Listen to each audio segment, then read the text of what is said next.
Okay, how's it going, everybody? So we're going to read some more of this book, The Spanish Inquisition by Henry Kamen. Let's see, it was written in 1998. Henry Kamen, The Spanish Inquisition, a Historical Revision. So let's go ahead and get into this. This is chapter 8. This is how it operated.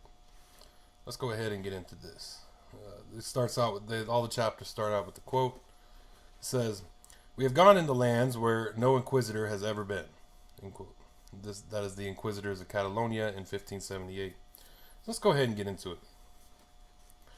The coming of the Inquisition to a town was, in principle, designed to cause fear. In his commentary on the 14th century Manual of Aymeric, Francisco Peña in 1578 stated, quote, "We must remember that the main purpose of the trial and execution is not to save the soul of the accused, but to achieve the public good and put fear into others." End quote. The public activity of the Holy Office was thus based on a premise, common to all policing systems, that fear was the most useful deterrent. When the inquisitors began operations in a district, they would first present their credentials to the local church and secular authorities, then announce a Sunday or feast day when residents would have to go to high mass, together with their children and servants, to hear the edict read. At the end of the sermon, or the creed, the inquisitor or his representative would hold a crucifix in front of the congregation and ask everybody to raise their right hand, cross themselves, and repeat after him, a solemn oath to support the Inquisition and its ministers. He would then proceed to read the edict. In the early years, this took the form of an edict of grace, modeled on those of the medieval Inquisition, which recited a list of heresies and invited those who wished to discharge their consciousness to come forward and denounce themselves or others. If they came forward within, quote, the period of grace, end quote, usually 30 to 40 days, they would be reconciled to the church without suffering serious penalties. The benign terms encouraged self-denunciation. In Majorca, the first edict to be published brought in 337 conversos who denounced themselves. In Sevilla, the edict filled the prisons to overflowing. The scale of voluntary denunciation in Toledo was impressive. The number of penitents in the city alone in 1486 was 2,400. After about 1,500, edicts of grace against Judaizers had served their purpose. They were replaced by edicts of faith, which omitted the period of grace and instead invited denunciation of those guilty of a detailed list of offenses. By contrast, when the drive against Moriscos was stepped up during the 16th century, edicts of grace were used once again to elicit information from them. In 1568, an edict of grace in Valencia encouraged 2,689 Moriscos to denounce themselves. In 1570, some of the Morisco vassals of the Duke of Medinaceli voluntarily asked for an edict of grace, so that they could, by their declarations, dissociate themselves from the more radical pro-Muslim attitudes of refugees from Granada. On this evidence, edicts of grace were for the inquisitors a means of obtaining information, and for the cultural minorities a mechanism to regularize their position as painlessly as possible. In the earlier period, the heresies listed were principally Judaic or Islamic, but as time went on, further offenses were added. Even so, the Edict of Faith during the 16th century had no regular format, and each tribunal used the text that best suited its purposes. The Suprema seems to have adopted no official version. Not until around 1630 did it adopt an agreed text that was allowed into circulation. This was an extremely lengthy and impressive document giving details of every conceivable offense, from Jewish and Muslim heresies to the errors of Lutherans and Alumbrados, and so on to popular superstitions, moral offenses, and hostile attitudes to the Church and Inquisition. It must have taken well over half an hour to read from the pulpit, but it is highly unlikely that the congregation listened to it in, quote, fear and terror, end quote, as one historian claims, since virtually none of the offenses could normally be found in Catholic communities. It is more likely that congregations were simply puzzled or bored. This was certainly the reason why inquisitors in Catalonia stopped reading out edicts after the 1580s. Even when referring to Judaizers, the edicts of the 17th century, as pointed out below in chapter 13, curiously mention practices that no longer existed and had no relevance to the current religious situation. The fear set in train by the early Inquisition cannot be doubted, but fear of the tribunal was not the principal spur. The systems of justice prevailing at the time in Europe relied overwhelmingly on the collaboration of the community, and it was the testimony of the community, of that is, neighbors, relatives, enemies, that the accused most dreaded. As we have had occasion to see enmity, and vengeance inspired much of the evidence offered to the Inquisition in its early years. Fear of neighbors rather than of the Inquisition was on this premise the first and constant concern of those denounced. We have ample evidence of it in the flight of conversos from Andalusia and Catalonia during the 1490s.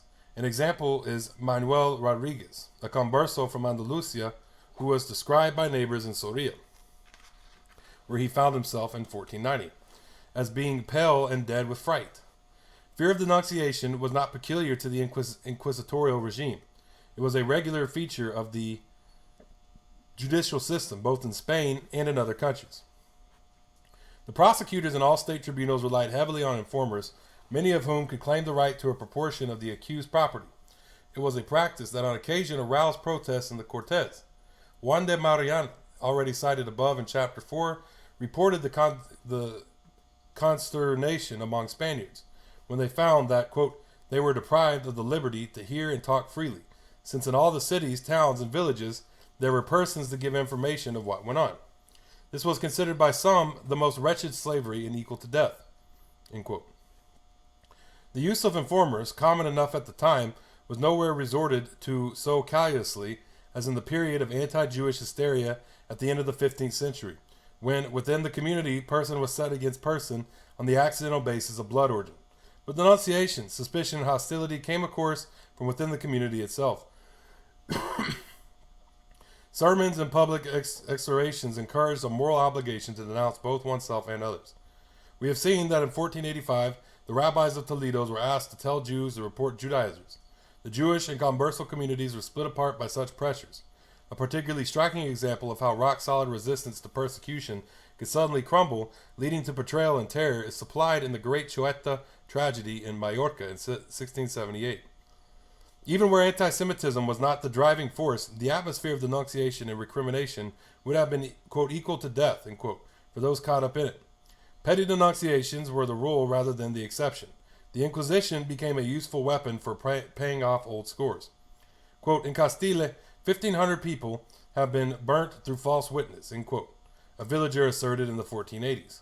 When the Lutheran crisis burst upon Sevilla in 1559-60, a stream of people turned up every day at Triana Castle, the offices of the Inquisition, to report what they claimed to know. We have this information from the lips of one of the informants, who subsequently admitted that he had fabricated accusations out of malice. The fear generated by the tribunal, in short, usually had its origins in social disharmony. The records of the Inquisition are full of instances where neighbors denounced neighbors, friends denounced friends, and members of the same family denounced each other.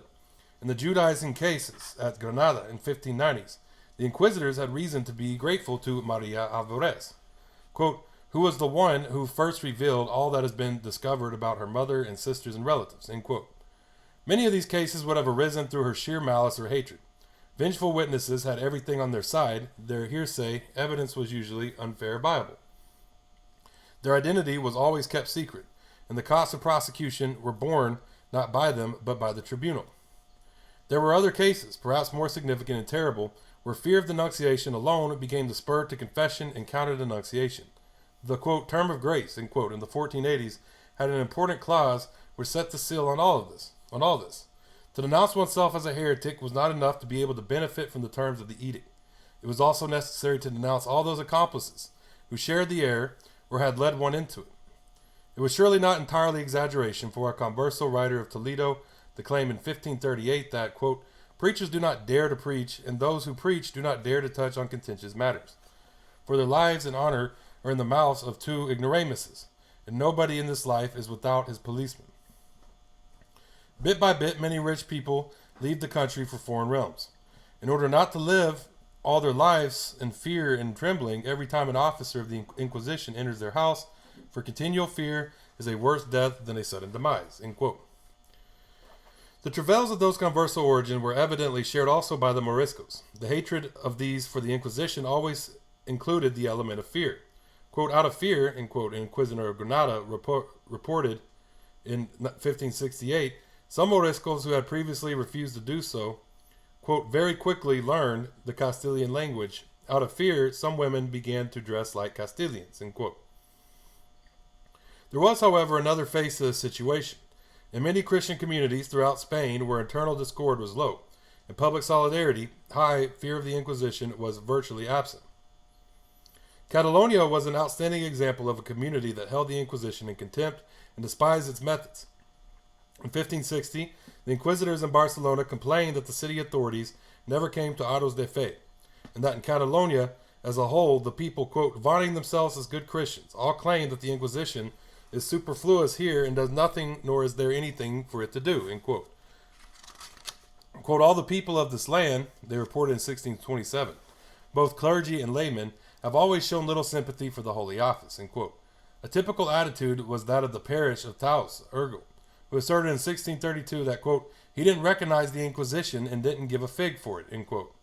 Significantly, the Inquisition was unable to take any action against them, nor indeed was it ever able to impose its authority on the people of that diocese. In the first century of its existence, the Inquisition went out to look for heretics rather than wait for them to be brought in. This was inevitable when tribunals were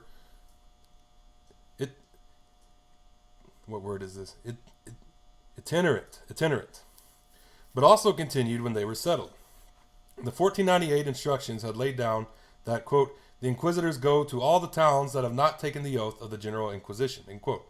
In 1517, such visitations were once every 4 months, and by 1581 were required once a year. The purpose was to maintain an inquisitorial presence, though in practice, as we have seen from the case of Llerena, most of the effort was devoted to levying fines. In each town or village, the inquisitors were to read the Edict of Faith and take testimonies. Minor offenses could be dealt with on the spot by a single inquisitor, but graver ones required consolation. Visitations were invariably hated by the inquisitors. Each visitation involved having to travel long periods through difficult countryside and sometimes through territory in private jurisdiction where the authorities were hostile. Perhaps the only consolation was that the inquisitor, accompanied by a secretary and constable, alguacil, was undertaking real pastoral work. In his visitation of 1553, the inquisitor of Llerena went to 25 towns, and in that of 1554 to 22. The former journey lasted 6 months, and the latter 4. In Galicia, in 1569 and 1570, the visitations lasted 8 months, but by the 1580s, it was possible to cut the period down to 3. In Toledo in 1541 and 1542, the period was 10 months, but by the latter half of the century had been reduced to 4. Journeys had to be made in good weather and not in harvest time. The months chosen were therefore normally between February and July. The many months spent traveling show the visitations were a vital part of the inquisitorial presence and could take up almost half the time of an inquisitor.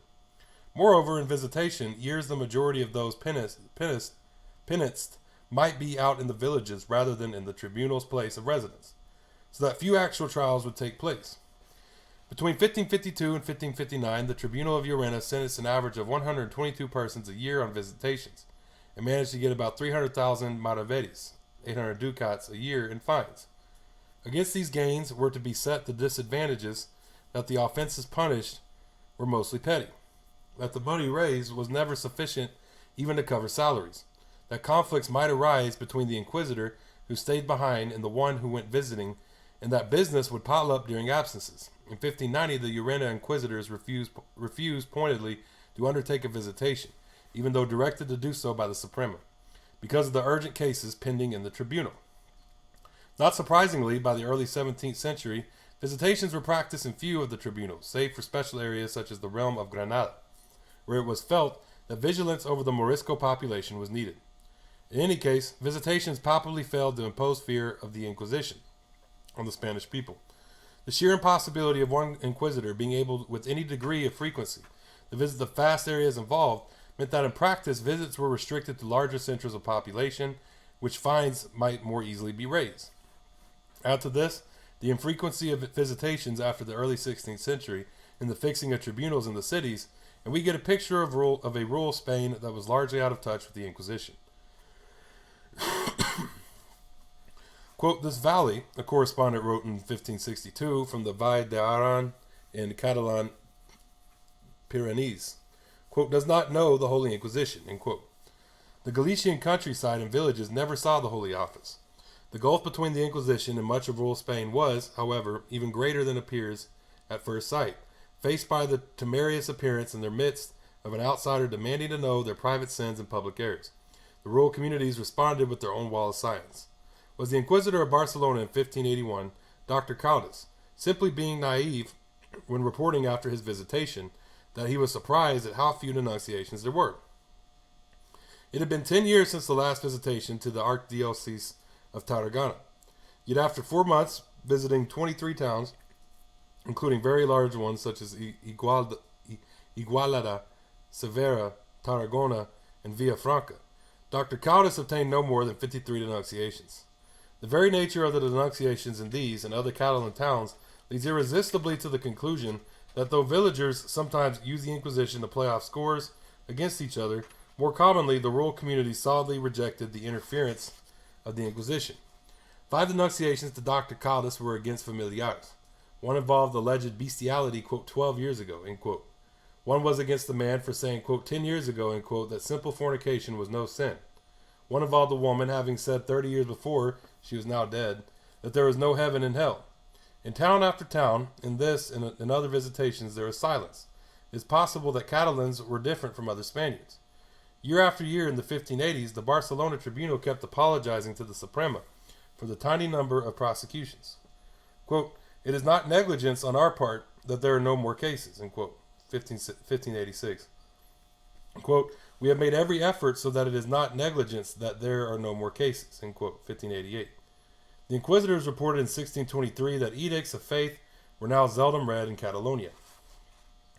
Quote, they produced few denunciations, and this year we were almost resolved not to publish the edict in this city, because for the last 4 years not a single person has come to the tribunal in response to the edicts. In 1621, we visited the regions of Girona and Perpignan. And even though it was 10 years since the last visitation and both were large towns, there were only 4 or 5 denunciations, 2 of them trifling. And if we read the edicts every year, the only fruit would be that people would lose their fear of and respect for the censures. In other communities, the number of cases that arose during visitations could be high. There were undoubtedly parts of Spain where old scores were paid off when the Inquisitors came to call. The high figure of 240 denunciations in the Diocese of Burgos in 1541 may possibly have reflected tensions between old and new Christians. But in compact and stable communities, there were few or no minority groups to victimize. The Inquisition was pushed aside as an irrelevance. In Morisco areas, the people were willing to denounce themselves under the terms of edicts of grace. But when edicts of faith were proclaimed, their community solidarity made them mute. False witness was, if we may believe the official figures, rare. In the Tribunal of Toledo, there were apparently only 8 cases of perjury detected in the 1,172 trials that took place between 1575 and 1610. Anyone with the slightest experience of court testimony must reject such figures as absurd. The real level of perjury was obviously much higher, but impossible to identify. Perjurers themselves were not treated with any severity commensurate with the ruin they brought upon their victims, though in some few cases they suffered burning, scourging, and the galleys. There is strong opposition to the concealment of witness names. It was clearly expressed in the several cortes held under Charles V, particularly that of Valladolid in February 1518. In 1526, a memorial from the city of Granada protested that secrecy was an open invitation to perjury and malicious testimony. But the influence of Cisneros prevailed. He had argued that concealment was justified by cases in which witnesses had been murdered in order to prevent them testifying. The secrecy rule meant that charges drawn up against the prisoner had to be phrased in general terms, so that the accused could not identify witnesses and accusers. Judicially, the Inquisition was neither better nor worse than the secular courts. Secrecy was not, it seems, originally a part of the inquisitorial framework, and early records refer to public trials in a public prison rather than a private secret one. But the beginning of the 16th century, secrecy became the general rule and was enforced in all the business of the tribunal. Even the various instructions of the Inquisition, although set down in print, were for restricted circulation only and not for the public eye. The outside world may have been kept uninformed, but internally the flow of information was almost impeccable. The administrative and secretarial apparatus of the tribunal took care to set down on paper even the most trifling business. Thanks to this, the Spanish Inquisition is one of the few early modern institutions about whose organization and procedure an enormous amount of documentation is available. Like any judicial court, It needed paperwork in order to survive. The struggle to establish precedents and to keep written evidence of privileges forced officials to record everything. Before an arrest took place, the evidence in the case was presented to a number of theologians who acted as consulates or assessors, calificadores, to determine whether the charges involved heresy. If they decided that there was sufficient proof, the prosecutor, fiscal, drew up a demand for the arrest of the accused, who was then taken into custody. Such at least were the rules.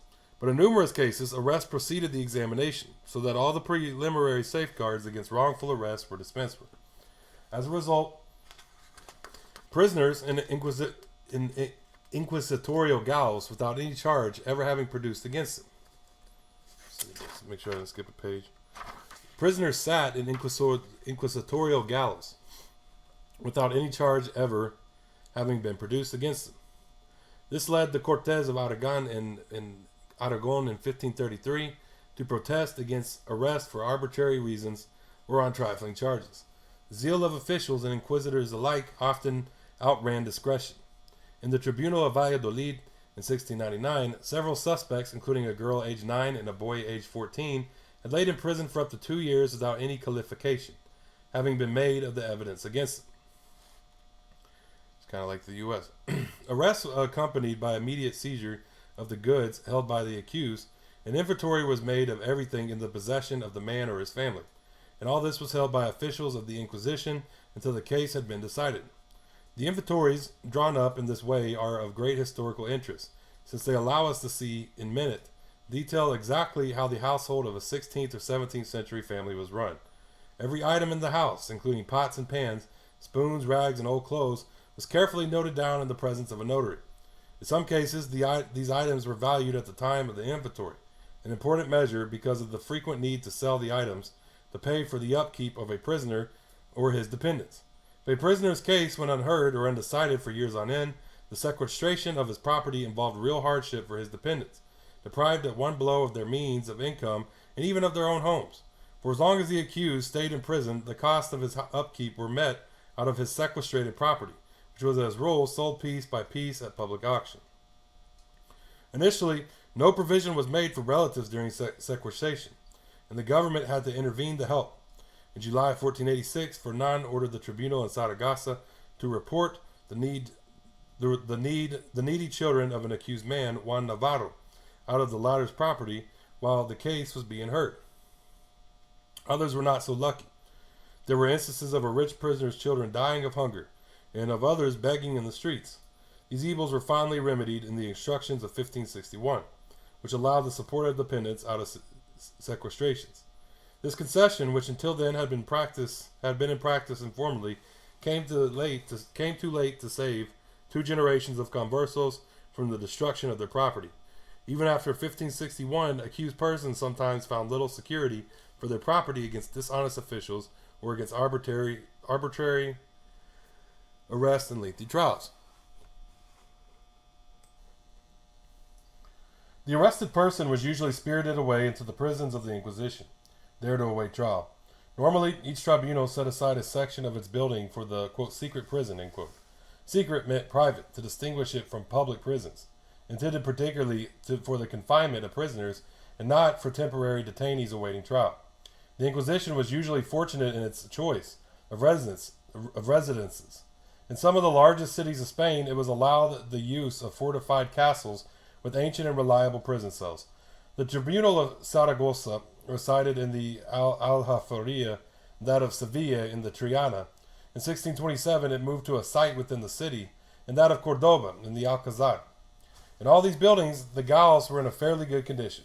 This may explain why the secret prisons of the Inquisition were generally considered less harsh and more humane than either the royal prisons or ordinary ecclesiastical gallows. There is the case of a friar in Valladolid in 1629 who made some heretical statements simply in order to be transferred from the prison he was in to that of the Inquisition. On another occasion, in 1675, a priest confined the episcopal prison pretended to be a Judaizer in order to be transferred to the inquisitorial prison. In 1624, when the inquisitors of Barcelona had more prisoners than available cells, they refused to send the extra prisoners to the city prison, where, quote, there are over 400 prisoners who are starving to death, and every day they remove 3 or 4 dead, end quote. No better evidence could be cited for the superiority of the inquisitorial galleys than that of Cordoba in 1820. When the prison authorities complained about the miserable and unhealthy state of the city prison and asked that the municipality should transfer its prisoners to the prison of the Inquisition, which was safe, clean, and spacious. At present, it has 26 cells, rooms which can hold 200 prisoners at a time, a completely separate prison for women, and places for work. End quote. On another occasion, the authorities there reported that, quote, the building of the Inquisition is separate from the rest of the city, isolated and exposed on all sides. To the winds, spacious, supplied abundantly with water, with sewers well distributed and planned to serve the prisoners, and with the separation and ventilation necessary to good health, it would be a prison well suited to preserve the health of prisoners. End quote. A more personal description of an inquisitorial prison is given by a prisoner who left an account of the cells of the tribunal at Lisbon in 1802. The picture resembles any Spanish inquisitorial prison. Quote, the gaoler, who for greater dignity has the name of alcaide, addressed to me almost a little sermon, recommending me to behave in this respectable house with a great propriety, stating also that I must not make any noise in my room, not speak aloud, lest the other prisoners might happen to be in the neighboring cells and hear me, with other instructions of a similar kind. He then took to my cell a small room 12 feet by 8, with a door to the passage. In this door were 2 iron gates, far from each other, and occupying the thickness of the wall, which was 3 feet, and outside of these grates there was besides a wooden door.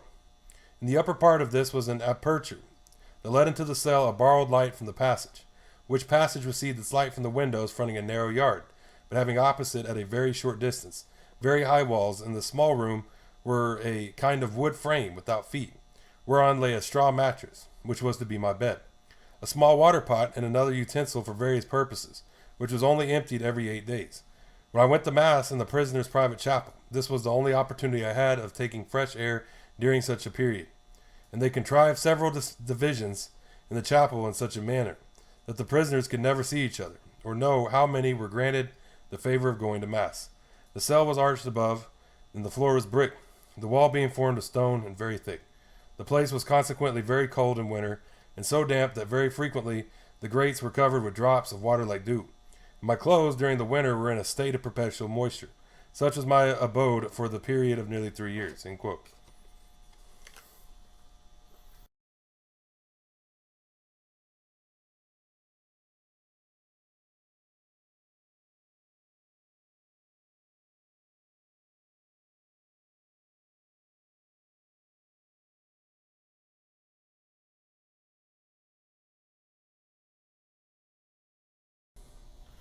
The fact that the practice in its prisons could be humane should not be taken to mean that the Inquisition was benevolent. Efforts were made to see that the gallows were not dens of horror. Prisoners were fed regularly and adequately from their own purse on available food, particularly bread, meat, and wine. In the cells in Madrid in 1676, prisoners were fed on bread, mutton, hake, sardines, soup, vegetables, lettuce, figs, oil, vinegar, and wine. Since the prisoners complained about this diet, the real quality of the items may be doubted. One fortunate prisoner in Toledo in 1709 managed to order for himself in addition regular supplies of oil, vinegar, ice, eggs, chocolate, and bacon. The expenses of all paupers were paid for by the tribunal itself at Las Palmas. At Las Palmas, the money spent on the pauper Catalina de Candelaria during her 6-month stay in 1662 came to 54 reals, 5 ducats. One of those who could afford to pay for themselves, Isabel Perdomo, had to pay 28 reales for her 7-week stay in the same prison in 1764. Apart from food, prisoners in some tribunals were well cared for, this depending on their financial resources. One, Juan de Abel of Granada, was granted in his cell the use of a mattress, a quilt, 2 sheets, 2 pillows, a rug, a blanket, and other items. Even paupers were given slippers, shirts, and similar items. Besides this, some comforts were allowed, such as the use of writing paper, a concession exploited to the full by Luis de Leon, who spent his 4 years in prison at Valladolid composing his devotional treatise, The Names of Christ. There was, of course, another side to the picture. Prisoners were normally cut off from all contact with the outside world, and even within the prison were secluded from each other, if possible. Inadequate cells often made overcrowding inevitable.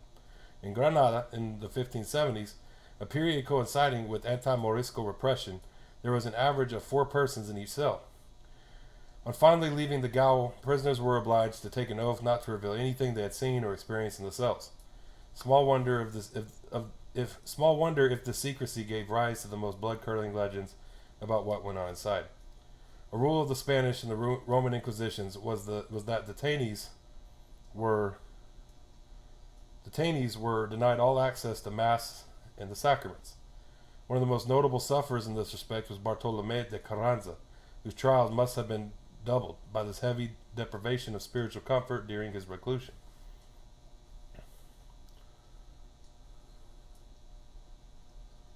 To balance the fortunate few who were treated reasonably, there are records of the many who did not fare so well.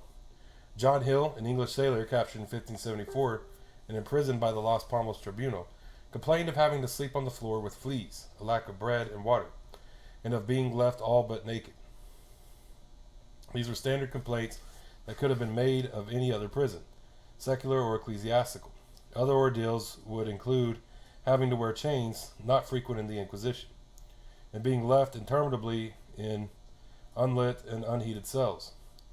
In addition, the Inquisition used 2 instruments to punish awkward prisoners. One was the mordaza or gag, used to prevent prisoners talking or blaspheming. The other was the pie de amigo, an iron fork utilized to keep the head upright forcefully. The severities of prison life led to a regular death rate which could be attributed not to torture, about which inquisitors were usually careful, but to disease and unhealthy conditions, as the Inquisitor General, Cardinal Adrian of Utrecht, observed in 1517. The prisons were meant for temporary detention only, and not for punishment. Prisoners were seldom condemned to rot in the cells. They were there, some for lengthy periods, only as a preliminary to trial. Inquisitors usually took care to avoid cruelty, brutality, and harsh treatment. This did not prevent tragedies. In 1699, a 40-year-old seamstress was confined in the cells at Valladolid on suspicion of Judaism. Confined with her were her 4 sons, aged 13 to 16. Within 6 months, the 2 youngest were taken to hospital where they died. It was a consequence of the practice, all too common, of throwing entire families, children included, into the cells. Madness and suicide were also regular consequences of imprisonment. Interrogations were usually conducted in the presence of a secretary, who noted down questions and answers, and a notary. During the first half-century of the tribunal, when suspects came mainly from Andalusia and southern Spain, there were no language difficulties. As the inquisitors extended their activities, problems began to arise. Roughly 1 in 4 Spaniards during the 16th century did not habitually speak Spanish. If Moriscos were interrogated, a translator often had to be on hand.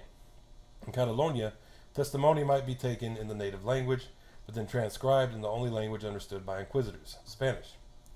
The translated or transcribed text, not the original disposition, would then be used as the basis for prosecution. As may be imagined, the procedure opened the way to serious distortions of meaning and thus to very grave injustices. The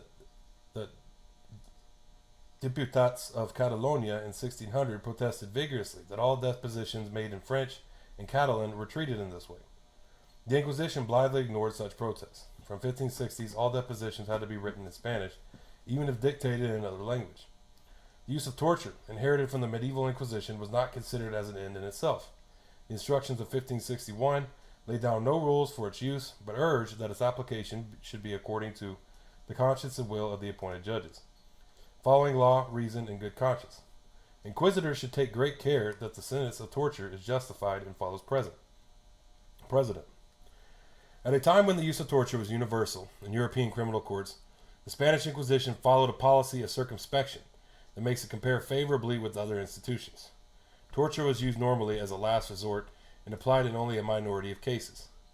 Often the accused was merely placed in conspicuo tormentorum, when the sight of the instruments of torture would provoke a confession. Confessions gained under torture were never accepted as valid because they had obviously been obtained by pressure. It was therefore essential for the accused to ratify his confession the day after ordeal. If he refused to do this, a legal subterfuge was invoked. As the rules forbade anyone to be tortured more than once, the end of every torture session was treated as a suspension only, and refusal to ratify the confession would be met with the threat to, quote, continue the torture. Besides being compelled to confess their own heresies, Accused were often also tortured in caput alienum to confess knowledge of the crimes of others. In statistical terms, it would be correct to say that torture was used infrequently. Though permitted by the instructions of 1484 in the early years, it seems to have been considered superfluous and seldom used. Abundant testimony from edicts of grace and from witnesses was more than sufficient to keep the judicial process functioning. Out of more than 400 conversos tried by the Inquisition at Ciudad Real in 1483 through 85, only 2 are known to have been tortured. The incidence of torture in Valencia before 1530 was low. After the 1530s, however, things changed radically. It was now a question of rooting out underground and confessed Judaism.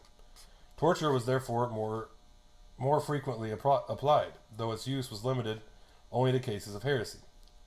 This meant that minor offenses, which were the bulk of crimes tried by the Inquisition for a great part of its history, did not qualify for it. In the Tribunal of Granada from 1573 to 1577, 18 out of 256 accused were tortured, just over 7%.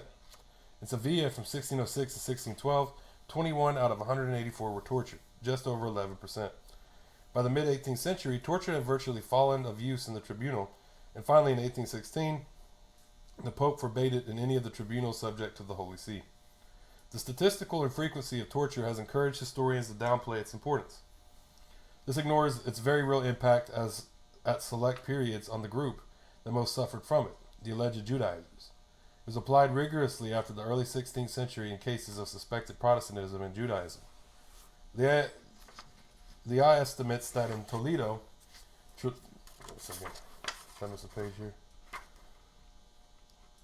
Leah estimates that in the Toledo Tribunal between 1575 and 1610, about a third of those accused of heretical offenses were tortured. In the late 17th century, at least 3/4 of all those accused in Spain of Judaizing, several hundreds of people, were tortured. In 1699, the inquisitors of Sevilla complained that they hardly had the time to carry out all the tortures required. Supporting evidence for the frequency of the punishment in this tribunal comes from the doctor who in 1702 claimed back payment for his presence at 434 sessions of torture. Torture was employed exclusively to elicit information or a confession and never used as a punishment. The scenes of sadism conjured up by popular writers on the Inquisition have little basis in reality, though the whole procedure was unpleasant enough to arouse public protest from Spaniards. Torturers used were normally the public executioners who worked for the secular courts. Those required to be present at the proceedings were the inquisitors themselves, a representative of the bishop, and a secretary to record everything faithfully. Physicians were usually available in case of emergency. On the evidence available, at no time were the inquisitors so sophisticated as to resort to psychological methods or brainwashing. In the case of Judaizers of the later period, however, the special care in tracking down family networks and encouraging relatives to denounce each other may with some reason be considered as exceptionally cruel. It was a refinement of method never used for other offenses. The basic rule in torture was that the accused should suffer no danger to life or limb. By church law, ecclesiastical tribunals could not kill, nor could they shed blood. No distinctive tortures were used by the Inquisition. Those most often employed were in common use in other secular and ecclesiastical tribunals, and any complaints of novel tortures would certainly refer to rare exceptions. The 3 main ones were the garrucha, the toca, and the poto. The garrucha, or pulley, involved being hung by the wrist from a pulley on the ceiling with the heavy weights attached to the feet. The accused was raised slowly and then suddenly allowed to fall with a jerk. The effect was to stretch and perhaps dislocate arms and legs. The toca, or water torture, was more complicated. The accused was tied down on a rack, his mouth was kept forcibly open, and a toca or linen cloth was put down his throat to conduct water poured slowly from a jar.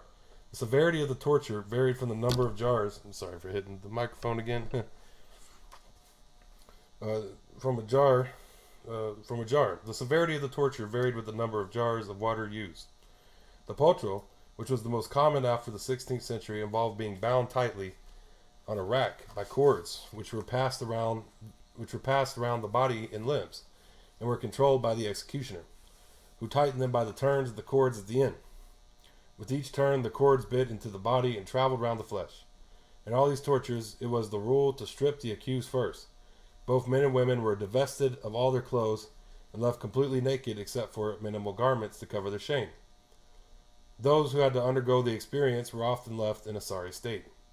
Many were left with limbs irreparably broken, sometimes with both health and reason diminished. Others died under torture. It was standard practice which the Inquisition took over from secular courts to record all details of torture. All details of torture. A secretary noted every word and gesture during the proceedings, thus providing us with impressive and macabre evidence of the sufferings of the accused. Here are extracts from the official accounts of two tortures carried out in the 16th century. In the first is a woman accused of 1568 of not eating pork and of changing her linen on Saturdays. Quote, she was ordered to be placed on the patro, she said. Senores, why will you not tell me what I have to say? Senor, put me on the ground. Have I not said that I did it all? She was told to talk. She said, quote, I don't remember. Take me away. I did what the witnesses say. End quote. She was told to tell in detail what the witnesses said. She said, quote, Senor, as I have told you, I do not know for certain. I have said that all I did that the witnesses say. Senores, release me, for I do not remember. End quote. She was told to talk. She said, quote, Senores, it does not help me to say that I did it. I have admitted that what I have done has brought me to the suffering. Senor, you know the truth. Senores, for God's sake, have mercy on me. Oh, Senor, take these things from my arms. Senor, release me. They are killing me. End quote. She was tied on the pocho with the cords. She was admonished to tell the truth, and the garrotes were ordered to be tightened. She said, Senor, do you not see how these people are killing me? I did it, for God's sake. Let me go. Foreign heretics were submitted to the same procedure. Here is the case of Jacob Peterson from Dunkirk, a sailor aged 20 who was examined by the Tribunal of the Canaries in November of 1597. He was stripped and bound and given three turns of the cord.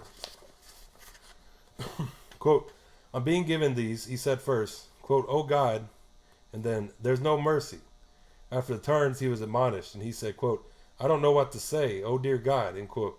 Then 3 more turns of the cord were ordered to be given, and after 2 of them he said, quote, oh God, there's no mercy, oh God, help me, end quote. After 3 more turns he confessed.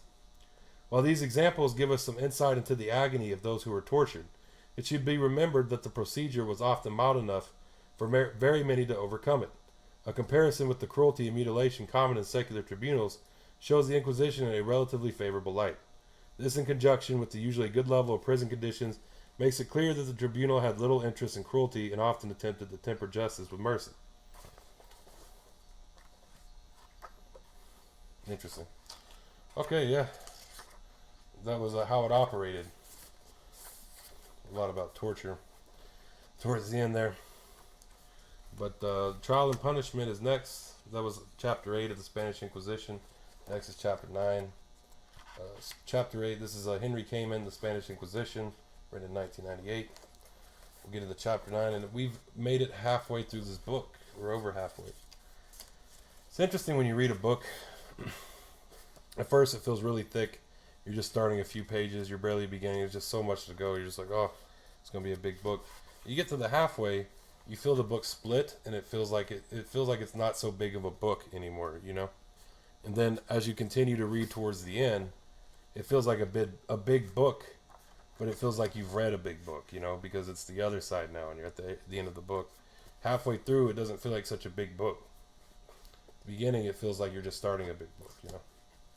And so overcoming this big book is kind of how books, you know, the way books are designed, kind of, you know, it's a good feeling when you read a book, you know. We're at the middle, and when it's in the middle, you've got it split, right, and it feels like it feels smaller than if you hold it together, you know, or if you hold it from the very beginning of the book. It just feels smaller because it's more evenly divided between the 2 sides. So yeah, well, thank y'all for tuning in. You know, Facebook, Twitter, YouTube, TikTok, Tumblr, Medium, all of these are Marxist Saw. Y'all can hit me up there. Y'all have a great day, and Ladada Goi.